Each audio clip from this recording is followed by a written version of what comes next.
ठीक आहे, म्हणजे फायदा घ्या फक्त, म्हणजे आहे तर फायदा घेतला पाहिजे. आता ज्यांनी फायदा घेतला नाही किंवा ज्यांनी टाइमपास केला, 12वीचे हाल पहा कसे चालले.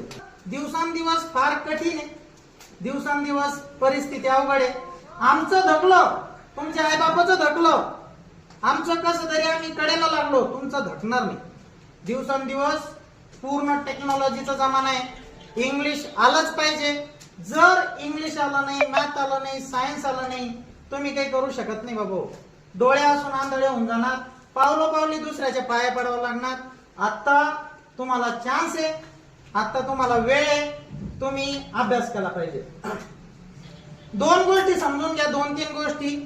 जर तुम्हाला सक्सेस व्हायचं जर असेल तर इथं अनेक अनुभवी लोक आहेत, त्यांनाही कळेल. जर सक्सेस व्हायचं असेल तर फक्त एकच मंत्र आहे आणि तो म्हणजे सातत्य. तुम्ही सातत्याने एक गोष्ट 3 वर्ष 4 वर्ष करा, कुणाचा बाप तुम्हाला त्या पदावरती गेल्यापासून अडू शकत नाही, मग ते कोणतेही पद असेल. पण सातत्यानं तुम्ही इथं बसले पाहिजे, सातत्यानं तुम्ही ते केलं पाहिजे. गावात भूकंप जरी झाला तरी तुम्ही ते चेअर नाही सोडली पाहिजे. आता हे आपल्या गावाचं एवढं मोठं जिवंत उदाहरण आपल्या समोर आहे. यांच्याकडे बसून दगडाला सुद्धा प्रेरणा मिळाली पाहिजे.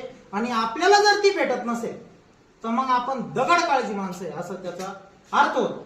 आपल्या गावात किती मोठमोठे लोक आहेत, म्हणजे फौजीमध्ये PSI 2 झालेले आहेत माझ्या मते, पुन्हा बँकेमध्ये, प्रत्येक क्षेत्रामध्ये कोणतंही क्षेत्र निवडा त्याच्यातले आपल्या गावातले 1-1, 2-2 मुलं आहेत. एवढी मोठी प्रेरणा. यंदा 4 डॉक्टर झाले आपल्या गावात, 4 डॉक्टर, आणि ते बी मराठी मीडियम मध्ये शिकून. जर या पदावरती जात असेल तर आपण काहीही करू शकतो, तेवढी धमक आपल्यामध्ये आहे. आणि आपल्या आजूबाजूचं वातावरण सुंदर बनायला लागलं, ही फार एक पॉझिटिव्ह गोष्ट आहे.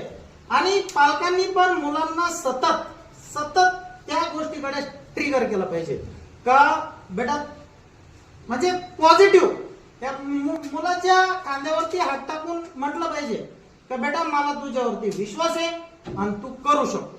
हा काही असेल मला सांग, मी तुझ्या पाठीमागे आहे. आणि बेटा तू करू शकतो असं म्हटलं का तो डोंगर आलता पालथा करायला बसला, फक्त बापाचा त्याला तो शब्द लागतो. काही करता पोरगा.